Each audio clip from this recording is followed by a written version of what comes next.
ओम शांति। प्यारे भाइयों बहनों, प्यारे बाबा की अव्यक्त मुरली 1969 की आज बाबा की मुरली हम सुनेंगे। 38 पार्ट। मुरली का हेडिंग है अव्यक्त स्थिति बनाने की युक्तियाँ। बाबा ने कहा अव्यक्त स्थिति अच्छी लगती है या व्यक्त भाव में आना अच्छा लगता है। अव्यक्त स्थिति में आवाज़ है, आवाज़ से परे रहना चाहते हो।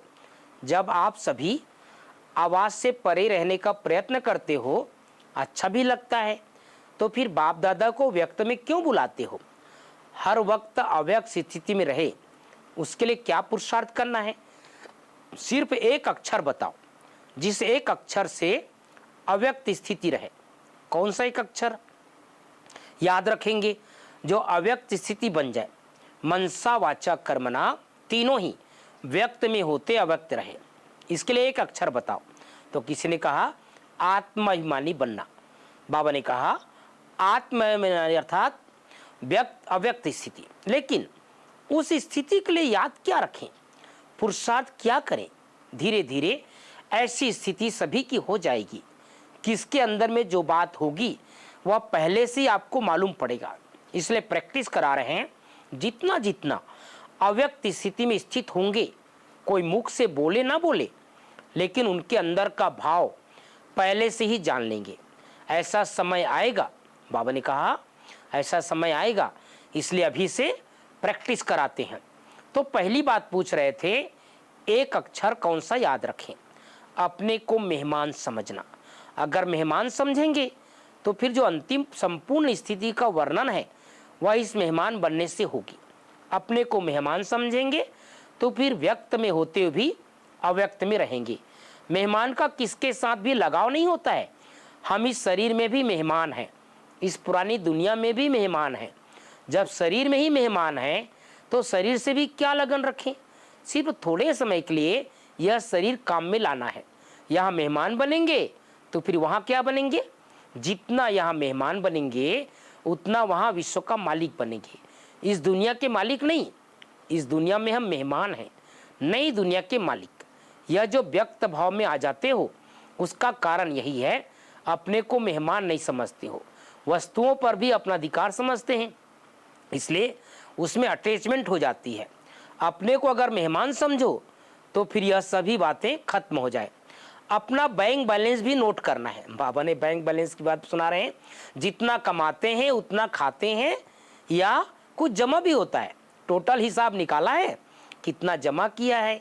उस जमा के हिसाब से खुद अपने से संतुष्ट हो तो नहीं, तो जमा करने का कोई समय रहा हुआ है। कितना समय है, समय भी नहीं है, संतुष्ट भी नहीं, फिर क्या होगा।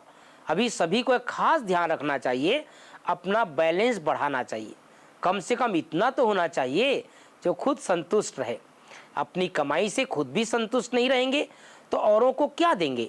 एक एक को कितना जमा करना है, क्या सिर्फ अपने लिए जमा करना है या औरों के लिए भी करना है। औरों को दान करने के लिए जमा नहीं करना है। ऐसा समय अभी आएगा जो सभी भिखारी के रूप में आप लोगों से भीख मांगेंगे तो उन्हों को क्या नहीं देंगे। इतना जमा करना पड़ेगा। अपने लिए तो करना ही है, लेकिन साथ साथ ऐसा दृश्य सभी के सामने होगा। बाबा ने कहा ऐसे सभी लोग आएंगे हमारे सामने भिखारी बनकर। तो आज अपने को भरपूर समझते हैं, वह भी भिखारी के रूप में आप सभी से भीख मांगेंगे। तो भीख कैसे दे सकेंगे। जब जमा होगा ना, दाता के बच्चे तो सभी देने वाले ठहरे। आप सभी की एक सेकंड की दृष्टि के अमूल्य बोल के सभी प्यासे रहेंगे। ऐसा अंतिम दृश्य अपने सामने रख पुरुषार्थ करो। ऐसा ना हो दर पर आई हुई कोई भूखी आत्मा खाली हाथ जाए। साकार में क्या करके दिखाया। कोई भी आत्मा असंतुष्ट होकर ना जाए, भले कैसी भी आत्मा हो, लेकिन संतुष्ट होकर जाए। ऐसी बातें सोचनी चाहिए। सिर्फ अपने लिए नहीं, आप रचिता हो, आप एक एक रचिता के पीछे रचना है।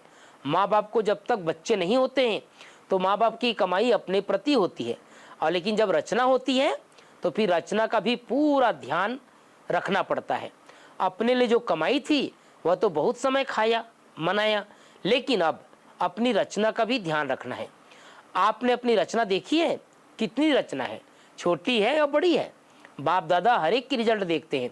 एक एक सितारे की कितनी रचना है, जितनी यहाँ रचना होगी उतना वहाँ बड़ा राज्य होगा। यहाँ जितनी रचना, कितनी रचना रची है, अपनी रचना देखी है? बाबा पूछ रहे हैं सभी को, भविष्य को जानते हो ना, रचिता तो सभी है, लेकिन बड़ी रचना की है या छोटी रचना? आज तो बड़ी की है, बड़ी रचना के साथ साथ फिर जिम्मेवारियां भी बड़ी है।